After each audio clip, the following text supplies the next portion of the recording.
All right. So we finished up Stephen last week. Now we're looking at Aaron and Miriam. I felt it only appropriate to include them together in a set of notes. I don't know for sure that we're going to finish both Aaron and Miriam tonight, but we will get as far as we can and then finish up next week. So we're going to start with Aaron. Both of these, both Aaron and Miriam, they lived between about 1529 BC to 1407 BC. Those aren't exact dates. Those are just kind of ish. But generally kind of in that time frame. We know that Aaron was Moses' brother and that he was the firstborn by 3 years. And there's several different passages that list Aaron and Moses being the son of Amram. But in verse 20, Amram took for himself Jochebed, his father's sister, as wife, and she bore him Aaron and Moses, and the years of the life of Amram were 137. Usually, obviously, Miriam isn't listed here because this is a list of the male children. This is the lineage as it's going down and listing all of this. And the firstborn is usually listed first, which is why Aaron is listed first. In fact, we see in verse 23, Aaron took to himself, we see how that Aaron, he's being the firstborn, is a part of this lineage. He's listed specifically in this particular place. Moses is not. But Aaron took to himself Elisheba, a daughter of Aminadab, daughter of, and she bore him Nadab, Abihu, Eleazar, and Athamar. So then in chapter 7, go back. And in verse 7, or start in verse 6, Moses, this is as God has spoken to Moses, but we're going to focus on verse 6. Then Moses and Aaron did so just as the Lord commanded them, so they did. And Moses was 80 years old, and Aaron 83 years old when they spoke to Pharaoh. So this is how we know Aaron was firstborn by 3 years, is that we're told at the exact same time when they're commanded to go to Pharaoh, speak on behalf of God for the children of Israel. We're told exactly how old both of them are at that point. So, we know that Aaron being the firstborn, also there's the fact that we find here in just a minute in Exodus chapter 7, we're going to find how that he was the spokesman. Primarily why? Okay, he was the firstborn. Moses tried to kind of cop out a little bit. He said, I'm not good at talking. I'm not very eloquent. And God says, fine. I don't think any of that, I don't want to say Moses was lying. Maybe Moses wasn't giving himself enough credit, in those abilities. But regardless, God says, listen, I know your brother Aaron can speak, so Aaron's going to be your spokesperson. In addition to being the spokesperson, what else was he responsible for? The signs and wonders. Yeah, the signs and wonders. We see in Exodus chapter 7 and verse 1, Moses said to Moses, see, I have made you as God to Pharaoh, and Aaron your brother shall be your prophet. You shall speak all that I command you, and Aaron your brother shall tell Pharaoh to send the children of Israel out of his land. Notice Aaron's speaking this, or God speaking this, but about Aaron. I will harden Pharaoh's heart and multiply my signs and my wonders in the land of Egypt, but Pharaoh will not heed you, so that I may lay my hand on Egypt and bring my armies and my people, the children of Israel, out of the land of Egypt by great judgments. The Egyptians shall know that I am the Lord when I stretch out my hand on Egypt and bring out the children of Israel from among them. And then when we go to verses 9 and 10, we see, or starting at verse 8, the Lord spoke to Moses and Aaron, saying, when Pharaoh speaks to you, saying, show a miracle for yourselves, then you shall say to Aaron, take your rod and cast it before Pharaoh, and let it become a serpent. So Moses and Aaron went into Pharaoh, and they did so just as the Lord commanded. And Aaron cast down his rod before Pharaoh and before his servants, and it became a serpent. Obviously, this is not to say that Moses wasn't involved. And obviously, regardless of who's, quote-unquote, performing the signs, whose power is performing the signs? God's power. Okay, so regardless of who's being utilized to manifest these miracles and signs, it's God's power doing it. But that's something that sometimes that's when we think back to the account of the 10 plagues or the 12 plagues and so forth, and we think back to all the stuff that happened. A lot of times we picture Moses being the only one there. but it wasn't. It was Moses and Aaron. Aaron was doing most of the speaking, if not all, and and Aaron was doing most of the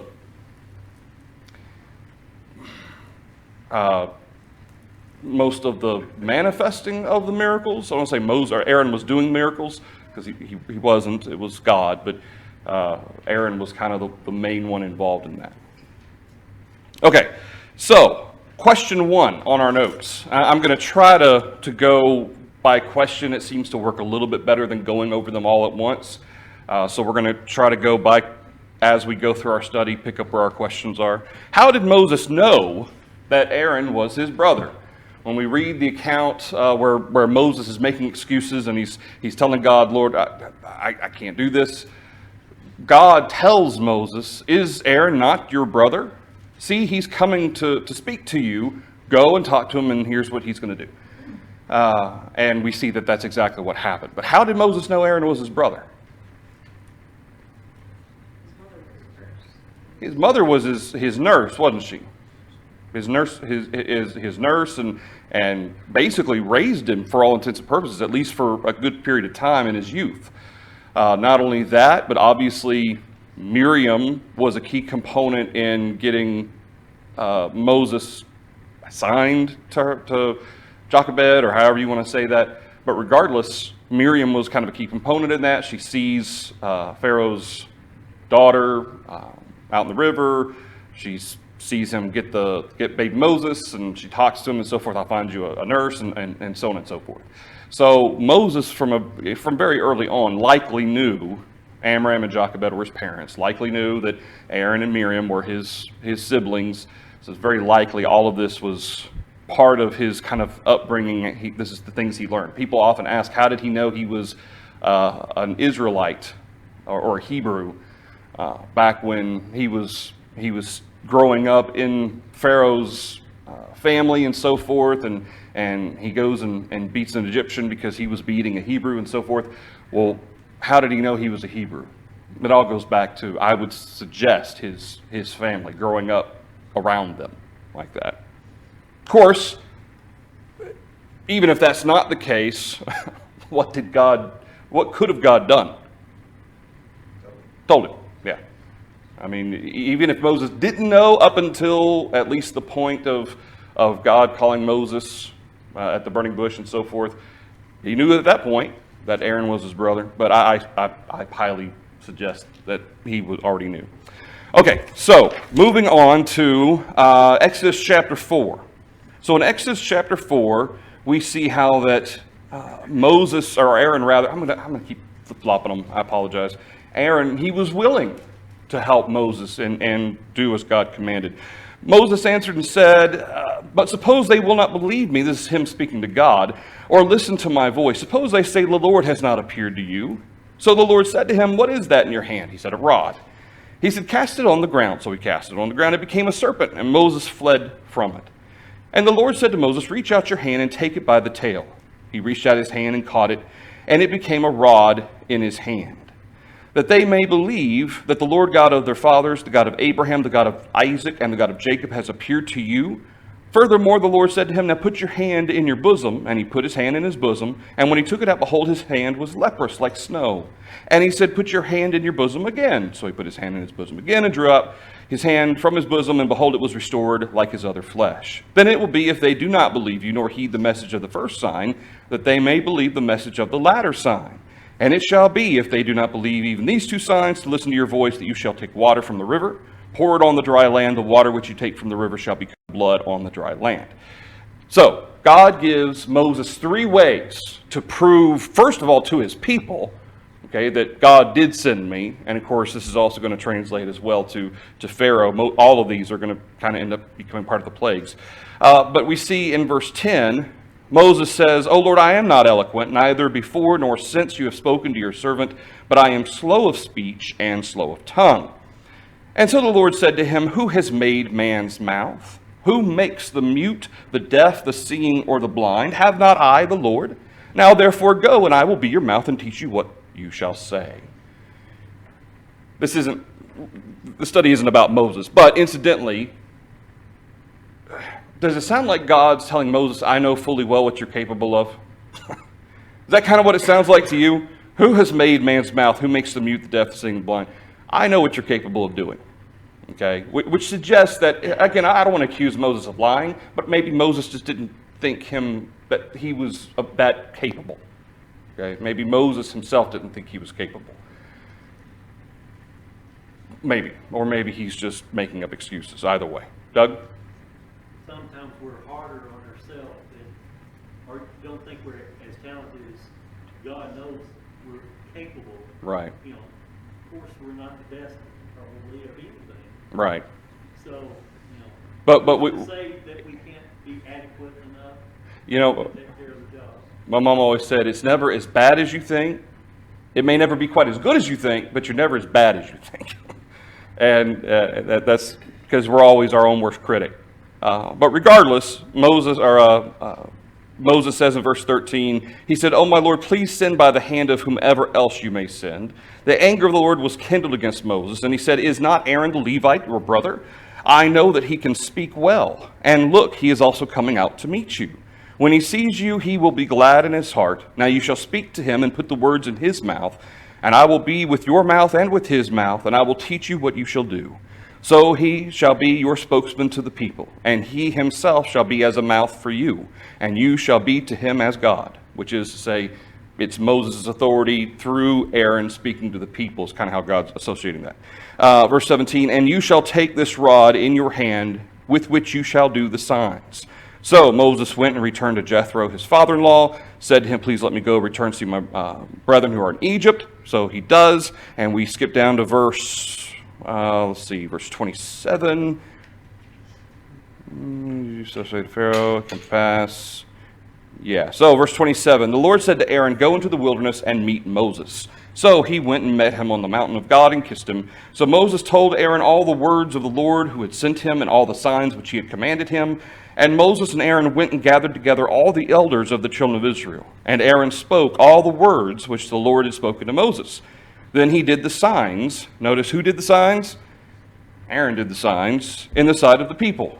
So the people believed. And when they heard that the Lord had visited the children of Israel, that he had looked on their affliction, then they bowed their heads and worshipped.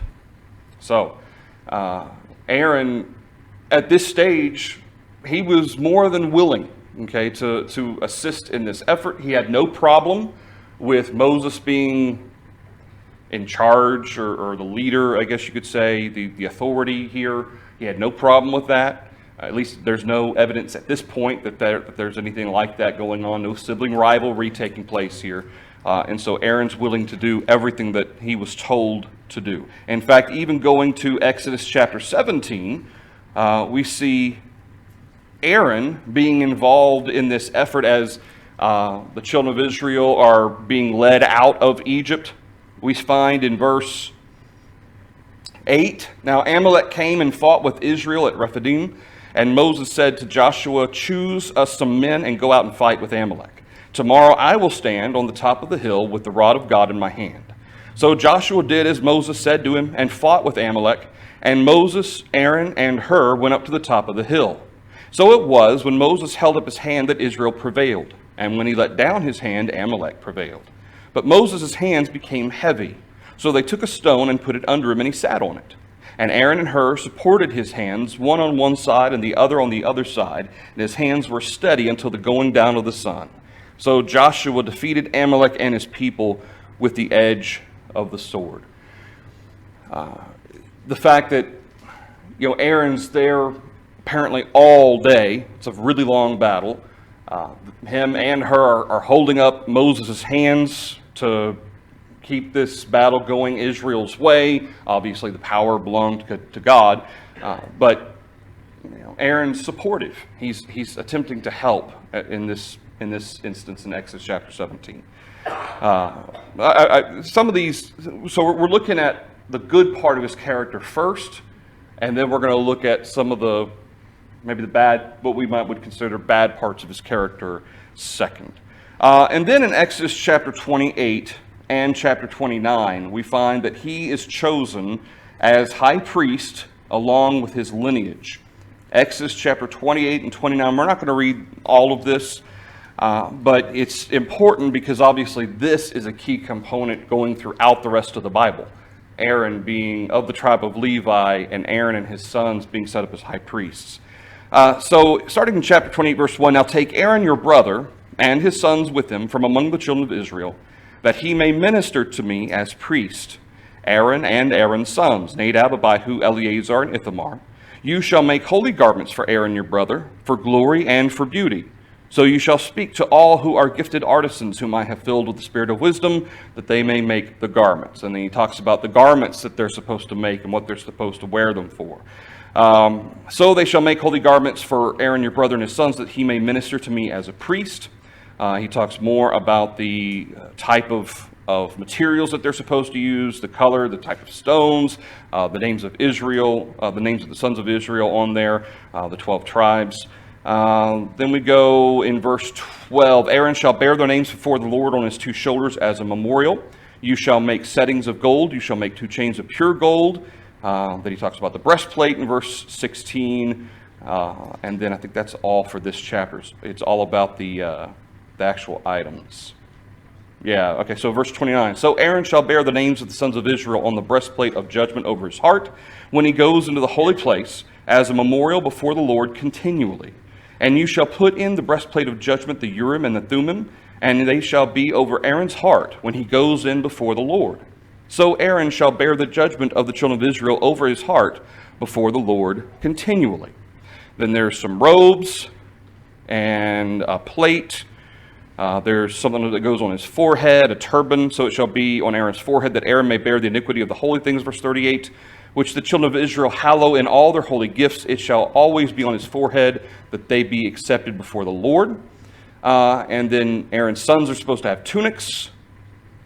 And verse 43, they shall be on Aaron and on his sons when they come into the tabernacle of meeting, or when they come near the altar to minister to the holy place, that they do not incur iniquity and die. It shall be a statute forever to him and his descendants after him.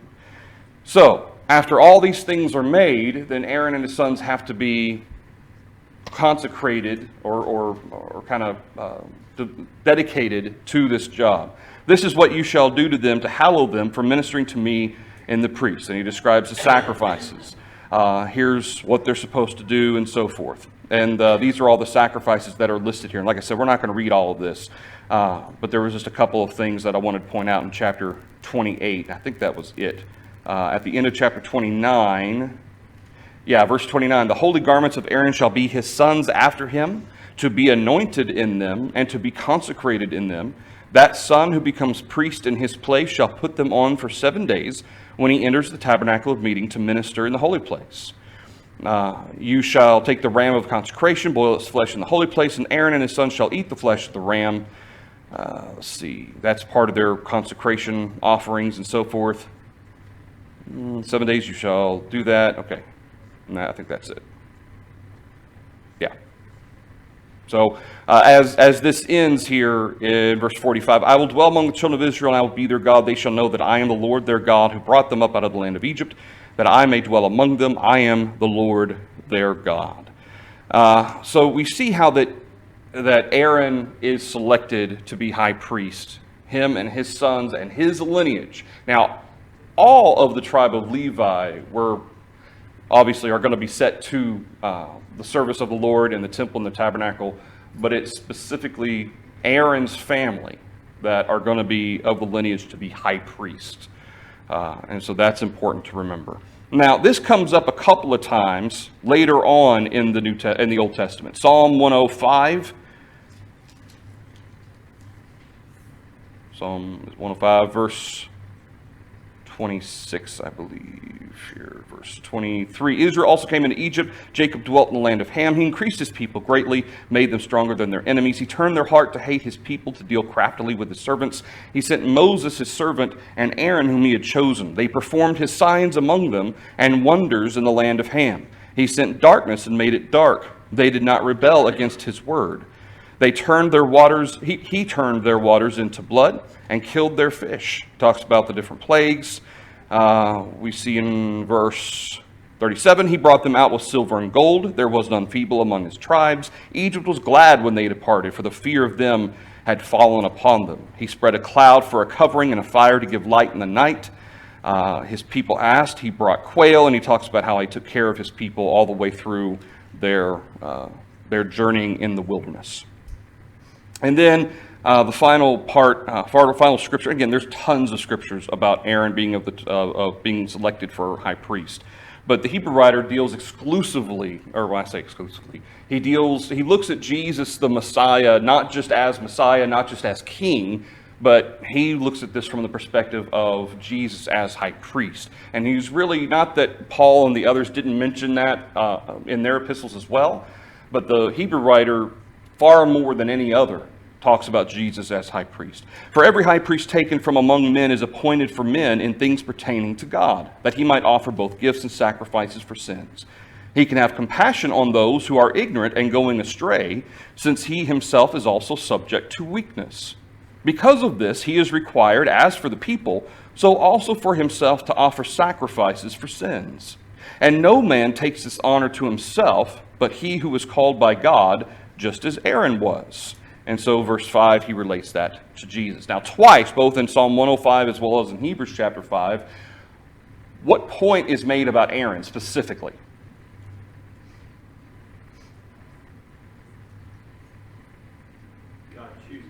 God chose Aaron. Okay, and I think that's an important point to make, that this wasn't just, well, Moses already had a job, and so, well, who else am I going to get to be my high priest? I guess I'll go with Aaron. Okay, Moses was busy leading the people. We'll pick Aaron, I guess, instead.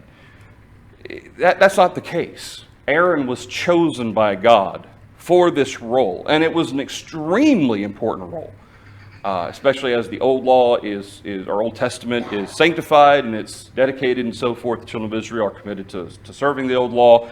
In fact, the Hebrew writer itself says it's an honor. Okay, the honor of high priest went to Aaron and his sons and their sons continually. Okay, which leads us to question 2. Why were Aaron and his line chosen to serve as high priests? Again, all the tribe of Levi were the priesthood. Okay, all the tribe of Levi could be priests, but high priests, this was a particular honor in the service to the Lord. And that was to Aaron and his children. Why was Aaron chosen?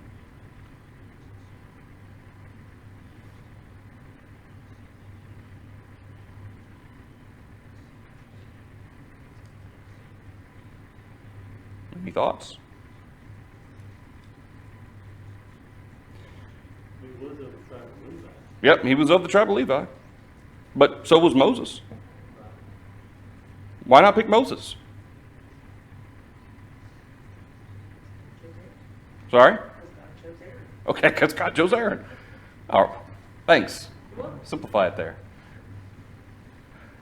So when you consider both Moses and Aaron, okay, and Aaron's, the fact that he was the firstborn, okay, I think had a little bit to do with that as well. But Moses was chosen to lead the children of Israel. It was his job. He was the mouthpiece for God, so to speak. And then, of course, Aaron was his mouthpiece. But he was the face of the leader, as a leader for Israel, for the Hebrews. As they wandered in the wilderness, as they were preparing to go into Canaan, it was all Moses being the leader.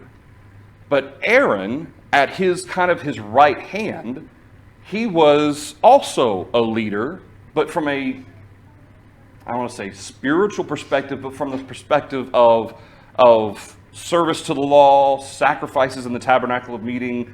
Aaron was also a leader. And so it wasn't just that Aaron took a back seat to Moses. Aaron in his own right, especially as of Exodus chapter 28, Aaron in his own right was kind of a separate type of leader.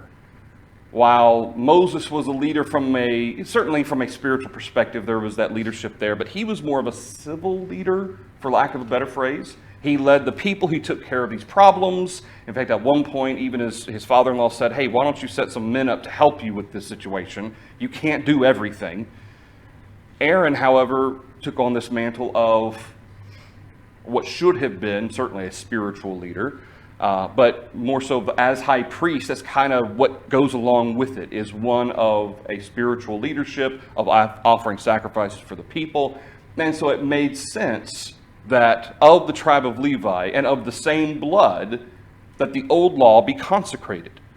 So not only was the giving of the law through Moses, but then the continual ministering of the law was then through Aaron. So of the same blood came not only the consecration of the Old Testament, but the ministering of the Old Testament. And so from that point on, it was always about Moses and Aaron in terms of the beginnings of the Old Testament.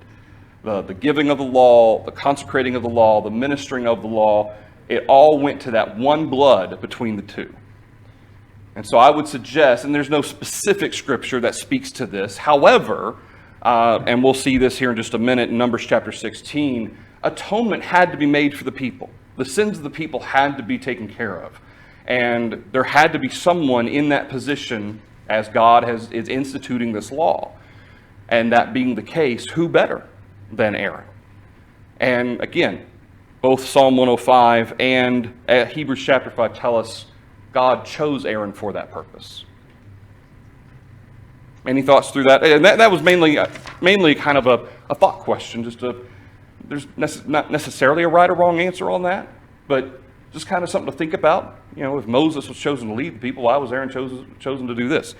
I think that kind of, from that one blood of the Old Testament, you've got kind of everything covered there. Thoughts through question 2. Okay. Numbers chapter 16, we have kind of the first atoning made for the children of Israel. Numbers chapter 16, and look away. I'm going to scroll here.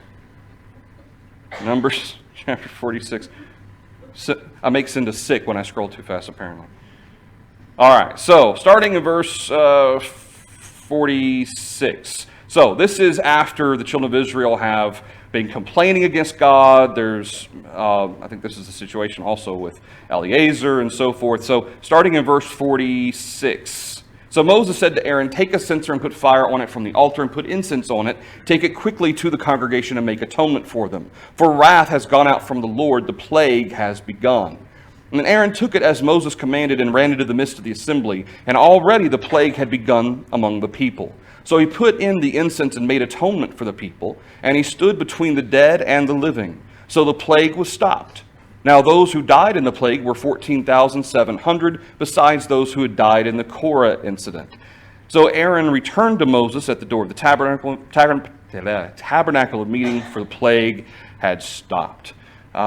And this is not the only time Aaron has to do this, but this is one major example that involved Eleazar and complaining against God and complaining against Moses. We see in, so this was Korah there in verse 31. And then we see Eleazar, verse 38. "The censers of these men who sinned against their own souls, let them be made into hammered plates. Eleazar the priest took the bronze censers, and it would be a memorial to the people." And then they complained, and that's what caused the need for the atonement for the people. So, moving into the character of Aaron, that was not good. In Exodus chapter 32, we see the example of what we all are familiar with, the golden calf. Exodus chapter 32 and in verse 1, "When the people saw that Moses delayed coming down from the mountain, the people gathered together to Aaron and said to him, 'Come, make us gods that shall go before us. For as for this Moses, the man who brought us up out of the land of Egypt, we do not know what has become of him.' And Aaron said to them, 'Break off the golden earrings which are in the ears of your wives, your sons and your daughters, and bring them to me.' So all the people broke off the golden earrings which were in their ears and brought them to Aaron. And he received the gold from their hand, and he fashioned it with an engraving tool and made a molded calf. And then they said, 'This is your God, O Israel, that brought you out of the land of Egypt.' So when Aaron saw it, he built an altar before it. And Aaron made a proclamation and said, 'Tomorrow is a feast to the Lord.' Then they rose early on the next day, offered burnt offerings and brought peace offerings, and the people sat down to eat and drink and rose up to play. And of course, verse 7, God's aware of it. He tells Moses, I'm done with this people. Look at what they're doing. But notice Aaron's involvement in this. And of course, this is far more than just what Aaron explains to Moses when Moses comes down and confronts him. But we see how that they say, hey, we don't know what's happened to Moses. Aaron could have said, well, let's give Moses some more time. Okay, or, hey, Jehovah brought you out of the land of Egypt. He has taken care of you. Why don't we trust Jehovah on this one? All right, now, what was happening around Mount Sinai on Mount Sinai at this point, according to the Hebrew letter? What were the people commanded to not do? You remember? Do not touch the mountain. That was the commandment. And what was happening on the mountain? Well, the giving of the Ten Commandments. Thunder, lightning. It sounds like it was really a kind of a big thing taking place on this mountain. And it doesn't just say it was happening at one time. Over the course of this 40 days, it sounds like this is all happening the whole time. And so the people are like, well, he's up there, there's this lightning, there's this thunder. It's weird that the people would think this anyway, given the power of Jehovah, and then obviously this is the power of Jehovah. But regardless, Aaron could have spoken up. He could have refocused the people. He could have helped the people to say, hey, don't be thinking this way. But no, instead, Aaron says, you know what, I got an idea. Give me all your gold. So they take off the gold. He receives the gold from their hand. That wasn't the end of Aaron's doings here. And then he took the gold, he fashioned it with an engraving tool. He literally made a golden calf. Okay? What is he going to tell Moses in a little bit that happened? I threw the gold in the fire, and what happened? Out popped a calf. But Aaron personally engraved this thing. He personally made it. Now, he didn't say this, apparently. He didn't say, this is your God, O Israel. They said it, okay, these ones, especially these ones who were kind of pushing this idea of, we don't know what happened to Moses, we need somebody else to lead us, and so forth. They say this, but then when Aaron saw it, what did he do? Okay, so he built an altar before it. And then Aaron made a proclamation, tomorrow's a feast to the Lord. Well, which Lord is he referring to? The golden calf. No? It's kind of interesting, beside the circular logic of this, the gold came from Egypt, they carried out when they gave them, said, please get out. So now this gold is the God of Egypt. That's right. I mean, back to its source. That's a good point. I hadn't thought about that. Yeah, the relationship back. And of course, that's what Israel knew. Okay, Israel was familiar with the gods of Egypt and how they did things. And it's not that they didn't know Jehovah. Obviously, Joseph's family and going forward, they all knew Jehovah. Moses knew about Jehovah. But regardless, they had been exposed for so long to idolatry and false gods. You can see the mind of this generation of people, that their first immediate thought process is to go to a God that we can see and touch. Okay, that was kind of that evil influence had caused them to think that way, which obviously it continues to be a testament to us today, that evil influences over time can seep in, even when we think they're not. Roland? Another great interest I see. Earlier we read, God sent Moses in there, I'm going to send you to Pharaoh, you're to say, Israel is my son. Let my son go. If you don't, I'm going to kill your son. Yeah. Now here in verse 7, Moses, thy people who you brought out. Yeah. Moses, your people that you're supposed to be in charge of, you're supposed to be, of course, it's not Moses' fault that they're doing this. And I don't think God's saying it is. But, God is like, I'm disowning them for all intents and purposes. Okay, they're your people. They're not mine anymore. Yes, ma'am. Well, why do you think he said tomorrow will be a feast for the Lord? And that's Yahweh, isn't it? Like the capital. Do you think he recognized, boy, we're in a mess now? Or I think try to smooth us out somehow? Well, there's a difference between idols and graven images. In fact, both are condemned in the Ten Commandments, both idols and graven images. Idols represent false gods like Baal. Graven images, however, are images that are meant to represent Yahweh. And I think that's what this is that here's your God. This is the God that brought you out of the land of Egypt, is what everybody, whoever these individuals are that were kind of prompting Aaron to do this. This is the God that led you out of the land of Egypt. Well, the God that led them out of the land of Egypt was Yahweh. Well, Aaron decides to make a graven image of Yahweh. When he says it's when Aaron saw it, I don't know if that means when he saw that the people said this, or That's what I'm thinking. the calf. Well, was he saying, built the calf, Yeah. so he would know. So the question is, what was the purpose of Aaron? Was it to build a replica of a false god to make it out to be a false god, or was his effort to say, this is your Yahweh, this is Jehovah, or this is representative of Jehovah, or however you want to say that. And I'm trying to give Aaron the benefit of the doubt here, not that graven images are better than idols, because God condemns both, but Wasn't because the Ten Commandments said it was condemned, which was going to happen real soon. that's true. That's It true. hadn't happened yet. That's true. So, Yeah, that could be. It almost sounded like he wanted to backpedal it a little, and so let's make some burnt offerings, but then it got worse after that. Right. Well, whether he meant to backpedal or not, it really ultimately made this golden calf a god. You're offering sacrifices to it. They brought peace offerings, so it became the focus of worship. Whether he meant for that to happen or not, maybe he was. Okay, give him the benefit of the doubt here. Maybe he was thinking, if I can just appease them, keep them at rest for a while, then Moses will be back and it'll be fine. Maybe he really did think that, but obviously it backfired big time. Okay, and that is possible. It is possible Aaron, maybe in his mind, we're not told, Moses doesn't tell us what was in Aaron's mind at this point. But maybe Aaron was just trying to appease the people, keep them quiet, keep them calm, to bide time. Maybe that was the case. But regardless, that's not how it ended up. All right, anything through this example? Let's see. So we see verse 7. God says, hey, this is what they've done. They've made a molded calf. They've worshipped and sacrificed to it. So we know that's how God interpreted their actions, which means that's how they meant their actions.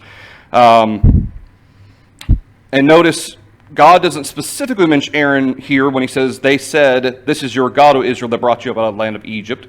And so that goes back to the actual account where it says, they said, not Aaron necessarily said. And then we see in verse 17, I think it is. Okay, so here's the two tablets.